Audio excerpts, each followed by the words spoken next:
This is Justin Wharton alongside my co-host, Reese Bonifant. We're out here at Albany Motorsports Park for rounds 9 and 10 of the 2018 PRO Northwest MX Series presented by Thor. And this will be our last time we visit Albany this year. Reese, what'd you think of it? Oh, man, I'm having a blast so far. This weekend's been killer. The track layout has changed a lot from the first round we were here.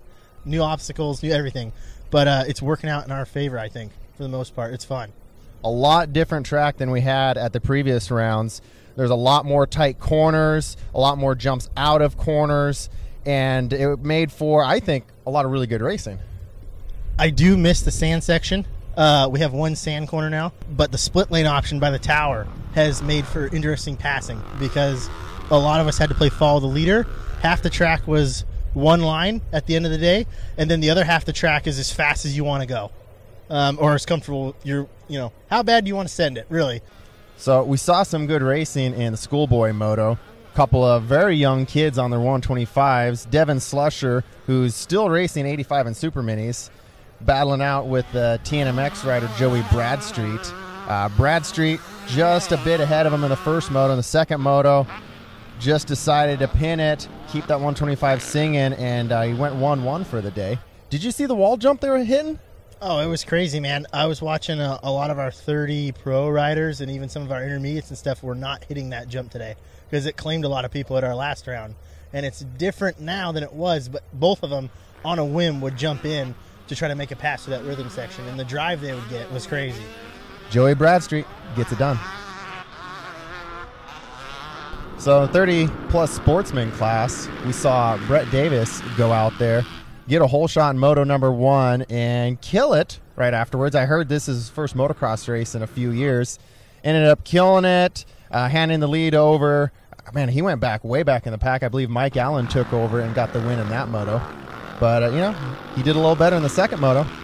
He did. He got it together, and the second moto was just consistent. He had a good 2-second lead on everybody. And he was smooth. He just rode consistent. He didn't do anything crazy. He didn't take any risks, and he just held his good line. And everybody behind him, the top 5 behind him, were just battling. It was just back and forth, and everybody had to play follow the leader. And man, Brett, he just had clear track. He set himself up well in the second moto. He learned his lesson for sure. Yeah, he definitely had a rough lesson in Moto 1 because of killing that bike right away. He had to come through the pack.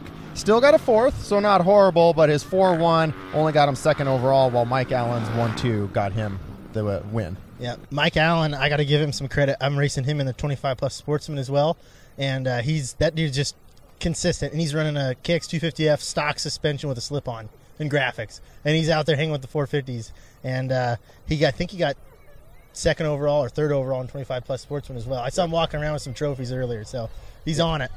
So in the 450 Pro class, Devin Harriman was the fast starter all weekend, but he had to deal with the return of Eric Musling.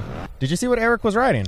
I did, and I'm pretty sad about it. He one more Honda bro is gone and was riding one of those Rockstar Energy Husky 450s, which is a super bad bike. I think it was like a stock bike with stick-on numbers. And he was keeping him honest. He was definitely keeping Harriman honest. He made a few mistakes and ended up losing him in the motos. But in the beginning, he was right on Devin, keeping him honest. Did you notice the number change, too? He was running 36. So from what I heard, he literally just picked up that Husqvarna, and they didn't have 5s. So he just had to run the 36. Hey, you got to do what you got to do sometimes, man. So they were definitely the front runners. In the second motos, Rempelos was looking good, getting up to speed on that new Suzuki. And behind him, KTM rider Trent Meyer. And that's going to be a wrap out here at Albany. The final rounds is actually going to be a track we haven't been to before for the Pacific Racing Organization. Reese, we're headed to the Ridge. Oh, I'm excited, man. The Ridge is awesome. It's going to be epic battles, and I know I've talked to a couple people in the pits today, and there's a handful of people that have already been going up there practicing. And you and me know the guys that run the place up there, and they've always treated us really well. And it's a fast track, big obstacles, and I'm curious to see what the track layout ends up being for a PR round. But I think it's going to be really good, and the facility is killer, and yeah, it should be a good one to end it on, and there's going to be a lot of sending it. Yes, a lot of championships are going to be on the line. We will be out there July 14th and 15th For the final rounds of the 2018 series, be sure to follow us on all social media, Instagram, Facebook, and YouTube. Look up the Pacific Racing Organization, and we'll see you out there for the final rounds at the Ridge.